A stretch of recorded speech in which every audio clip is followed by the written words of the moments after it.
دوستو 3 خبریں ہیں جو مجھے آپ سے شیئر کرنا ہے۔ گو کہ بظاہر یہ 3 الگ الگ خبریں ہیں یا 3 الگ الگ یوں سمجھے بیانات ہیں، لیکن ان کا آپس میں ایک بڑا گہرا ربط ہے۔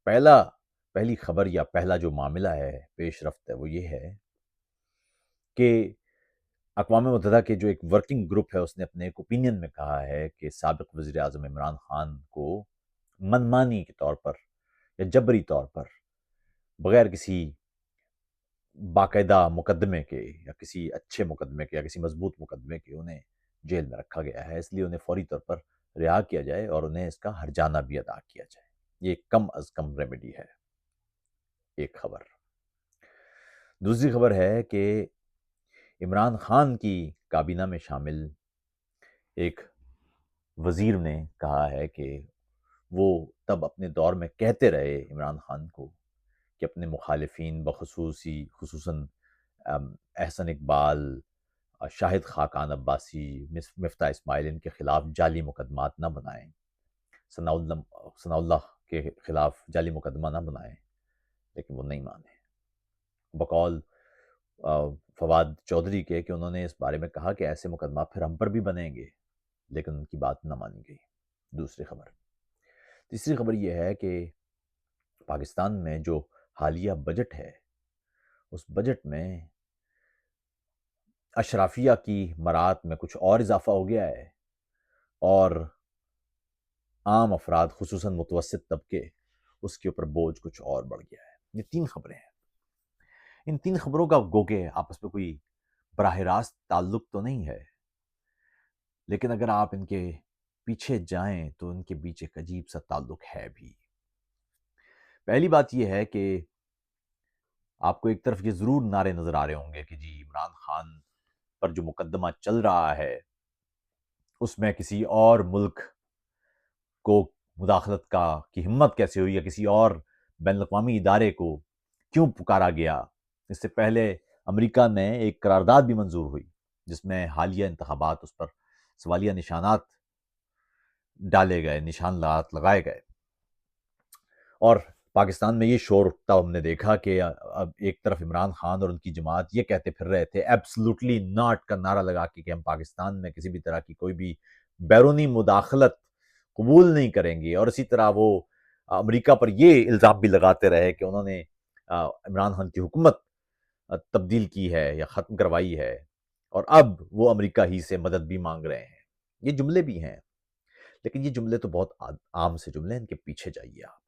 بات یہ صاحبوں کہ دنیا کا کوئی بھی ملک کب آپ پر کوئی دباؤ ڈالتا ہے یا کب آپ سے کہتا ہے کہ آپ قانون کی خلاف ورزی کر رہے ہیں، وہ تب کہتا ہے جب آپ کے ہاں ریاستی ادارے، ریاستی محکمے وہ قانون کو مانتے دکھائی نہ دے رہے ہوں، قانون کو پامال کر رہے ہوں، جب سیاسی مفادات کے لیے عدالتوں کا استعمال کیا جا رہا ہو، جب ریاستی طاقت ریاست پر تنقید کرنے والوں کے خلاف یا حکومت پر تنقید کرنے والوں کے خلاف استعمال ہو رہی ہو، جب جمہوریت کی بجائے جمہوریت کے لیے آواز اٹھانے والوں کو مارا جا رہا ہو اور کریک ڈاؤن کا نشانہ بنایا جا رہا ہو۔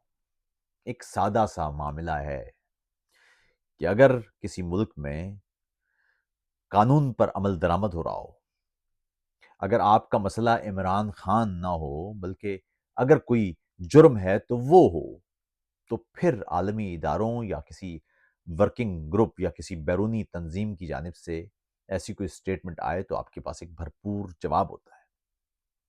عمران خان کے اوپر اگر کوئی مقدمہ ہے تو وہ جائز مقدمہ ہونا چاہیے۔ اگر عمران خان نے کوئی جرم کیا ہے تو انہیں صاف ستھرے مقدمات سے گزارا جانا چاہیے، اتنے صاف ستھرے مقدمات کہ اس میں دنیا کی کوئی بھی تنظیم، دنیا کا کوئی بھی محکمہ ان مقدمات پر سوالیہ نشان نہ لگا سکے، انگلی نہ اٹھا سکے، پھر تو سمجھ میں آتا ہے۔ لیکن بدقسمتی دیکھیے کہ یہاں 75 سال کی تاریخ یہی ہے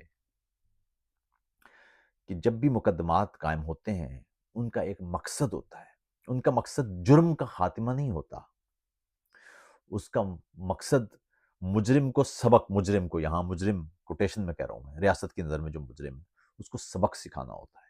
یہاں انتقام ہے معاملہ، یہاں اوپر بیٹھے ہوئے کچھ لوگ یہ طے کرتے ہیں کہ اوپر بیٹھے ہوئے کچھ اور لوگوں کے خلاف ہم نے کیا کرنا ہے۔ یہ اشرافیہ کی لڑائی ہے۔ یہی لڑائی 2 سال پہلے، 4 سال پہلے ایک مختلف لڑائی تھی، وہاں الٹا ہو رہا تھا۔ جعلی مقدمات اسی طرح سے قائم ہو رہے تھے، اسی طرح سے ثاقب نثار کی عدالت سیاسی بنیادوں پر فیصلے کر رہی تھی۔ اس کا مطلب یہ ہے کہ ایک عام فرد کے لیے ان ریاستی اداروں کا کام، عدالتی ججوں کا کام جو بڑی بڑی مراعات لے رہے ہیں اور جن کی مراعات کم نہیں ہو رہی، بڑھ رہی ہیں، ان کا کام بنیادی انسانی حقوق کا دفاع ہے۔ لیکن وہ انسانی حقوق کا دفاع کرتے تو نظر نہیں آ رہے۔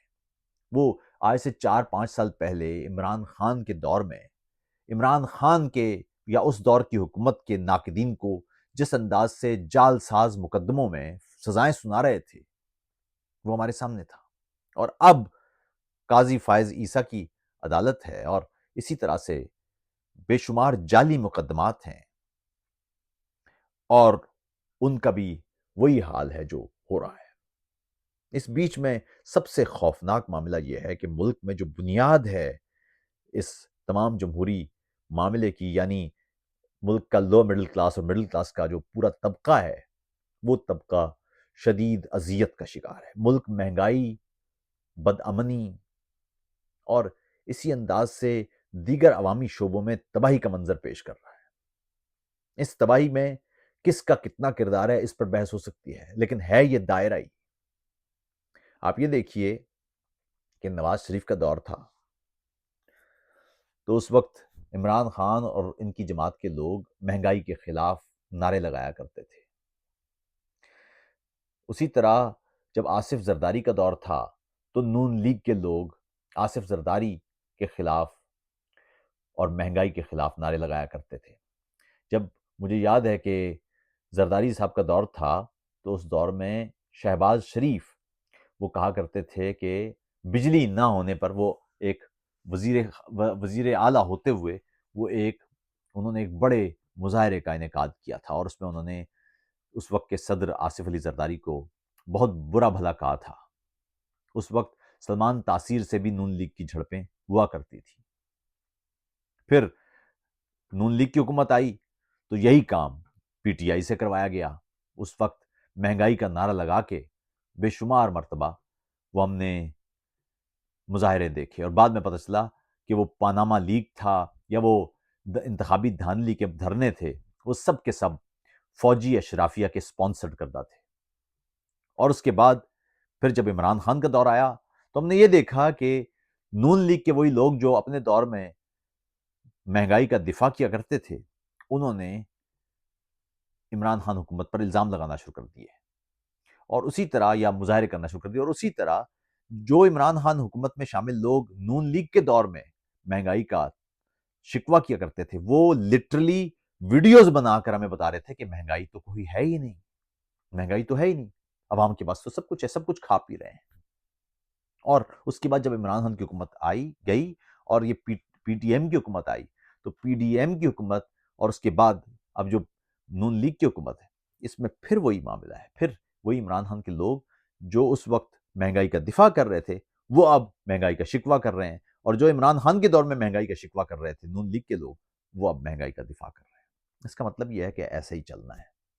لیکن اہم بات یہ کہ اس پہ کچلا کون جا رہا ہے؟ اس میں کچلا ایک عام فرد جا رہا ہے۔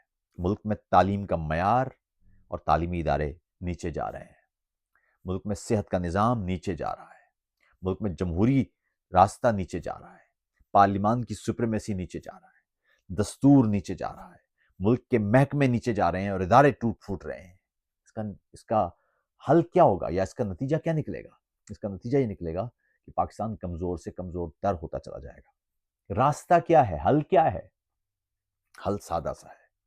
پاکستان کی تمام سیاسی قوتیں مل بیٹھیں اور یہ طے کریں کہ وہ سیاسی اختلاف تک اپنی لڑائی کو یا اپنے اختلاف کو رکھیں گی۔ کوئی بھی ذاتی اختلاف نہیں ہونا چاہیے۔ ایک لمحے کے لیے سوچئے کہ عمران خان جب وزیر اعظم بنے تھے وہ یہ نعرہ لگاتے کہ میرا نواز شریف یا زرداری یا کسی بھی اور شخص سے کوئی ذاتی جھگڑا نہیں ہے،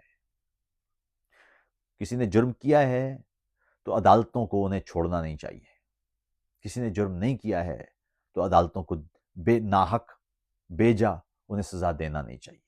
صرف یہ جملہ کہہ دینے سے پاکستان کی معیشت وہ ایک بہتر سمت میں چل پڑتی، عالمی طور پر بہتر اشارہ چلا جاتا۔ مگر اس دور میں وہ کیا کہہ رہے تھے؟ میں اے سی نکلواؤں گا، میں فلاں کو نہیں چھوڑوں گا، میں ان کو رلاؤں گا، یہ ان کے جھگڑے تھے۔ اور آج نون لیگ کی حکومت ہے تو حالات پھر بھی وہی ہیں، معاملات پھر بھی وہی ہیں، نہ کوئی پولیٹیکل ڈائلاگ ہو رہا ہے، نہ کوئی سیاسی جماعتیں مل بیٹھ کر بات کرنے کو تیار ہیں۔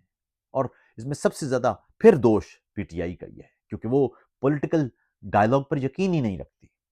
میں نے ابھی کچھ روز پہلے جب شہزاد قریشی کا بھی انٹرویو کیا تھا تو میں نے سادہ سا سوال کیا ہے کہ اگر آپ جمہوری ہیں تو جمہوری مباحث پر یقین کیوں نہیں رکھتے؟ جمہوریت کا مطلب صرف جمہور کی رائے نہیں ہوتا، بلکہ جمہوریت کا مطلب جو مخالف ہے اس کے مینڈیٹ کو تسلیم کرنا بھی ہوتا ہے، بے شک وہ 1% ہی کیوں نہ ہو۔ جمہوریت میں ایک جماعت نہیں ہوتی، جمہوریت میں کئی جماعتیں ہوتی ہیں، جمہوریت میں اپوزیشن ہوتی ہے، جمہوریت میں تنقید ہوتی ہے، اختلاف ہوتا ہے، گفتگو ہوتی ہے، مکالمہ ہوتا ہے، سمجھوتا ہوتا ہے۔ آپ کیسی جمہوریت چاہتے ہیں جس میں آپ اپنے تمام کے تمام مخالفین کو ختم کرنا چاہتے ہیں اور آپ چاہتے ہیں کہ کوئی اور جماعت ہو ہی نہیں، فلاں بھی چور ہے، فلاں جماعت بھی چور ہے، فلاں جماعت بھی چور ہے، سب ختم کرتے ہیں۔ ہٹلر کا تھا ہی معاملہ، اس نے ساری جماعتیں ختم کر کے صرف ایک جماعت بنا لی تھی، آیا وہ بھی ووٹ کی طاقت سے ہی تھا، لیکن ووٹ کی طاقت سے آنا کافی نہیں ہے، آپ کو جمہوری ہونا بھی چاہیے۔ اس کو کہتے ہیں صرف ڈیموکریسی نہیں ہوتا، اس کو کہتے ہیں کانسٹیٹیوشنل ڈیموکریسی، ورنہ تو صرف میجورٹیرینزم ہو جائے گا، اکثریت پسندی۔ اس پر میں نے ایک تفصیلی ویلاگ میں اکثریت پسندی اور جمہوریت کا فرق واضح کیا ہے۔ اگر آپ کے پاس وقت ہو اور آپ واقعی جاننا چاہتے ہوں تو یہیں اس چینل پر آپ اسے سنیے اور سکون سے سنیے۔ لیکن بدقسمتی دیکھیے، آپ نون لیگ کے ہیں یا آپ پی ٹی آئی کے ہیں یا آپ کسی بھی دوسری جماعت کے ہیں، بدقسمتی یہی ہے کہ آپ اپنی جماعت کا دفاع تو کر رہے ہیں، لیکن نہ پاکستان کا دفاع کر رہے ہیں، نہ اپنے آس پاس کے لوگوں کا۔ اس وقت نون لیگ کے لوگوں کو ضرور کھڑے ہو کے پوچھنا چاہیے کہ اشرافیہ کی مراد کیوں بند نہیں ہوئی ہیں۔ اس وقت نون لیگ کے لوگوں کو ضرور پوچھنا چاہیے کہ کیوں ایسا ہے کہ ایک طرف عوام سے آپ بڑی قربانی مانگ رہے ہیں لیکن ویسے ہی بڑی قربانی حکومت اور حکومتی ادارے اور سرکاری افسران نہیں دے رہے۔ یہ پوچھنا چاہیے، لیکن یہ پوچھنے کے لیے ایک اخلاقی قد کی ضرورت ہے اور ایک اخلاقی فکر کی ضرورت ہے، اور وہ شاید ہمارے ہاں زیادہ موجود نہیں ہے۔ آپ کی رائے کیا ہے؟ آپ اس سے اختلاف کرتے ہیں یا اس سے اتفاق کرتے ہیں؟ آپ نون لیگ کے ہیں یا پی ٹی آئی کے ہیں؟ دونوں ہی صورتوں میں آپ اپنی رائے سے نوازیے۔ جو پی ٹی آئی نے اپنے دور میں کیا وہ درست تھا؟ اور جو اب نون لیگ اس دور میں کر رہی ہے، کیا وہ درست ہے؟ خیر رکھیے، السلام علیکم۔